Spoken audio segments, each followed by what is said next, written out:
Yeah. Good morning, ma'am.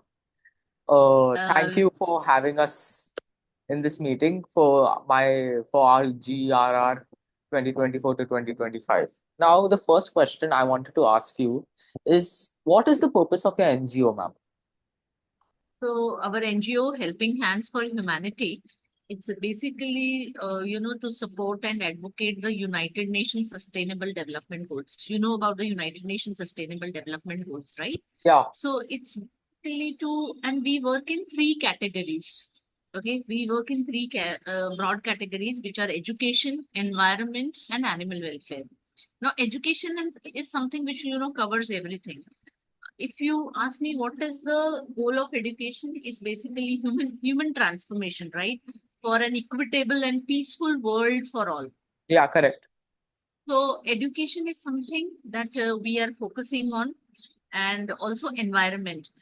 You can see now that there's so much happening in the world, right from landslides to floods to the natural disasters. The frequency has grown many-fold. Why? Because there has been something which has gone wrong in the past, which we need to really change and take steps, take action.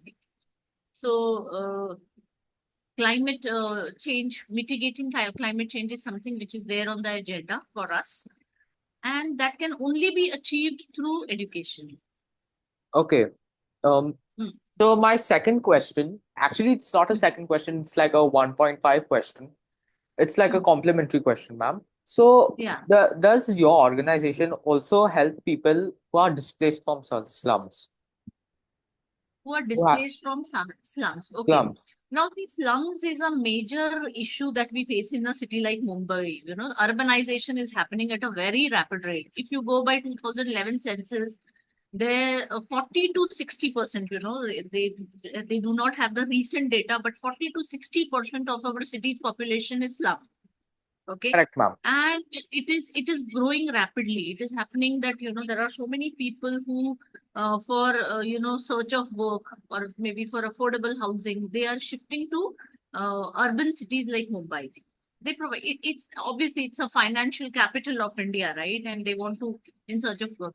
But unfortunately, the government or the authorities, they are not able to keep pace with the growing population, their needs, right? The Yeah, workers, correct. like if people they come to Thane and then they spread in Mumbai and Pune in search of work. So something that we have to do look into is uh, which has to be a very win-win situation wherein we have an inclusive plan for the migrants of the city to have better standard of living.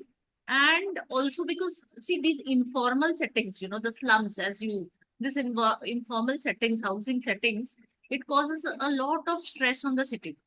Yeah, Okay, there are so many developments which are because of these settlements. There are so many developments which are like stalled. correct, Suppose ma'am. if I have to give you a very local example, if you use the road, the DP Road 9, there are some settlements, the informal settings, the slum dwellers.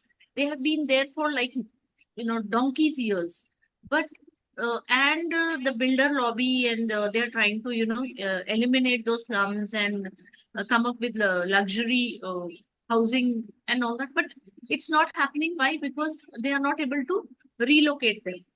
Okay, and also relocating these people would deprive them of the social network that they are a part of. They will also not have the employment opportunities. And Siddhant, we have to accept that these people, they provide, they are also a part of our society, wherein we, why in Mumbai we get, access to such easy domestic help workers and all those things? Why? Because we have so many slum dwellers, Yeah. who keep looking for work. Yeah. Hmm. So now moving on to our third question. I mean, our second question. Yeah. What is slum? What is the slum population of Mumbai? Do you think it's high, ma'am? Like really high? As I mentioned earlier, in 2011 census, it says it's like 40 to 60%, which is quite vast. So there have to be some steps taken so that we kind of now if you have to land at Mumbai airport, when you come out of the Mumbai air, what is the first sight that you see? Slums. Slums. Okay, slums, and it is like it is like spread across the city. So Yeah. where have we gone wrong? And see, it's not, it's, are we not like, is there no governance system? Are we not able to stop the illegal, construction of all this? Because wherever they see free land, they are going on constructing, and it is ever increasing. Yeah, ma'am. Though there are schemes like slum rehabilitation and all, but I really fail to understand, in spite of those schemes, why is it that the slums in Mumbai have not reduced?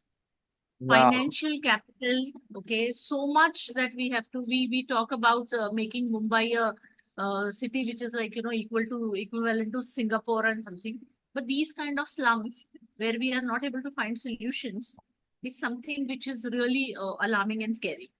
Yeah, ma'am. Hmm. So, moving on to our third question, ma'am. Do you Hmm. think slums, the development of slums, causes an Hmm. encroachment of land in cities, in a city, basically? Like, let's just, Absolutely, absolutely. It causes because it stalls the development programs. If you have to any good city, what are the factors that you will consider to make a city which is like very good and 21st century kind of it has to have proper infrastructure, proper roads, hospitals, good standard of living for all the people. understood, ma'am. So mind is all the people, it has to be an inclusive one. So how can we not think about the people who are living in slums? What Yeah, are the ma'am. sustainable, living, what are the living standards that they are? And even if we are doing this slum rehabilitation, this buildings, are we converting those slums into vertical slums is another question. Ma'am, I have Because, another question, huh, if you don't huh. mind me asking. What are vertical slums? Now, see, when I have to, now they are with this slum rehabilitation SRA schemes. Do you know about SRA scheme? Yeah, yeah, yeah, yeah. SRA scheme, so the government is making so the builders, they take some land and they are given land so that they can put the slum people in SRA schemes, so they get some TDS. I'm not very aware of confident about what this TDS and all is, but then they are supposed to give. But what they're doing, it is just like a tick the box. They create housing which are not up to the mark, is uh, what I believe. And also, somewhere we have to also educate these slum dwellers on how to, on sanitation, on how to maintain a society. Like in our societies, we have proper societies, we have cleanliness standards, and we have, sweepers, and we have people coming in to clean the society. But if you ever visit an SRA building, do you see the same thing? No, No. there are things like hanging and there is no cleanliness. So are we creating vertical slums is the question. Ah, understood, ma'am. Now, Huh. moving on to our second last question, not our last question, second last, or our fifth Huh. question. Hmm. What are the potential consequences of this process? No, no, no, sorry. Huh. Wrong question. Do you think slum redevelopment is necessary? And if yes, who are the beneficiaries? To answer this question, slum development, of course, it is necessary. Definitely, it is necessary for everybody, to get proper housing in the city. And we aim at, creating an equitable society where everybody's standard of living is raised, everybody have access to clean water, sanitation. So it is important, but at the same time, like if I have to give you an example, okay, Dharavi. Yeah, ma'am. Dharavi is a major slum in our city of Mumbai. Okay, and the intent of the rehabilitation or of redevelopment of the slum, the intent is very good. Okay, so they want to provide, the government wants to provide good housing quality, but is there anything in between that is not letting it happen? Or are you get that? So the governance, also the governance of how it is happening. And many a times it so happens that even after the slum, those slum dwellers, their allotted houses, what they do, they continue to live in the slums, and Yeah, they give the the allotted houses on rent, and that becomes an extra source of income. So who's governing all those things? correct, ma'am. So this is something we have to look at. Yeah. Now moving on to our fifth question. Hmm. What are the potential consequences of this process? Is it humane to do so, ma'am? See, if everybody in the process, all the stakeholders in the process are considered, if it is like equitable and if it really improves the standard of living of the people, yes, it is beneficial. But the potential causes, like if uh, suppose if the builders are using land to create luxury houses and to create money out of it commercially, if they're trying to, then there would be a lot of people who would be not who will not be able to afford living in Mumbai, in a city like Mumbai. And what I see, the major crisis that people we could see is in the coming years would be shortage of workers. Understood. Will Shortage we of have workers. Why is shortage of that, ma'am? workers? Will we have, because if people cannot afford this, living in the city with the Yeah, kind of urbanization, with the kind of overcrowding of population, and not able to afford the housing that it has to, then how are we going to, like, sustain the cities? How are we going to provide for them? And definitely people will move towards, countryside maybe. yeah, understood, ma'am. Now, Uh, does that and conclude your fifth? Oh, okay. You have to say something, ma'am. yeah, no, no, go ahead. Yeah, what is the question? What is the next I just question? wanted to ask. Okay, so the next question is, what is your perspective on any current slum redevelopment? Like, take for example, Adani's redevelopment of Dharavi. Any current slum development that I have seen, Adani's or Lodha. Now, Lodha is one big name, which is like, into housing. Um, they are transforming the city urban spaces.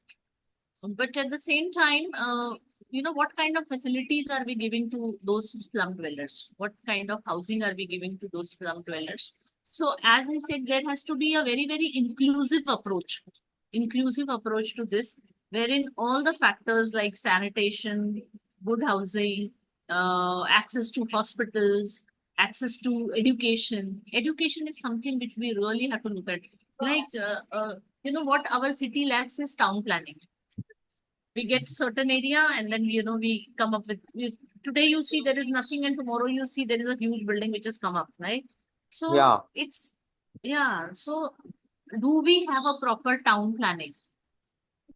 Okay, do No, we have, no, ma'am. We no, absolutely do not have proper town we planning. don't have town planning. It is like, it is random things which are happening. Today you see there is nothing and tomorrow you see there is no concerns for environment whatsoever.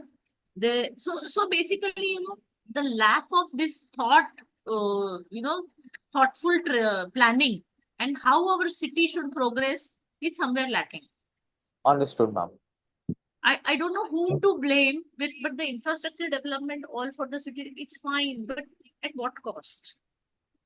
Yeah. At And what cost? what are we doing about it? And what are we doing about it? So it has to be, first, I think the government or whoever the stakeholder is should consider how should our town or how should our city look.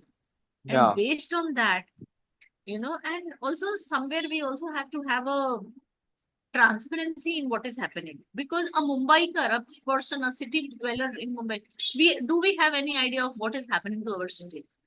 One I day don't. we see something. No, Yeah, no. So we there is a lack of transparency, accountability, which yeah. which needs to be really looked into. Yes, ma'am. Hmm. So does Hmm. that conclude your sixth question, ma'am? Your our final question for today. Sorry, Does that I conclude didn't. our? Hmm. Sorry. Does that conclude Hmm. our interview for today? That means what everything you have to say. So basically, the question, if you have to conclude this session, slum development, definitely very, very important. every citizen of India, everybody deserves good housing, good sanitation, access to healthcare, access to everything. But it has so the government has to do a lot of planning work, which will create like sustainable cities. Again, referring back to the United Nations Sustainable Development Goals, good quality of life, Understood. and inclusive society. For that, slum development is very, very important. And somewhere, the people also, the people who are like living in HIG societies or so-called MIG societies should also kind of, when they are electing their candidates in the election, these are questions which should be asked. you Understood. you go outside, out of your society, and you see what is the condition of the road. Forget about developing slums. Even we don't have access to proper roads. We are in Mumbai, financial capital of India. One Yeah, side of the road made and the other side is like, full of potholes. correct, ma'am. Huh?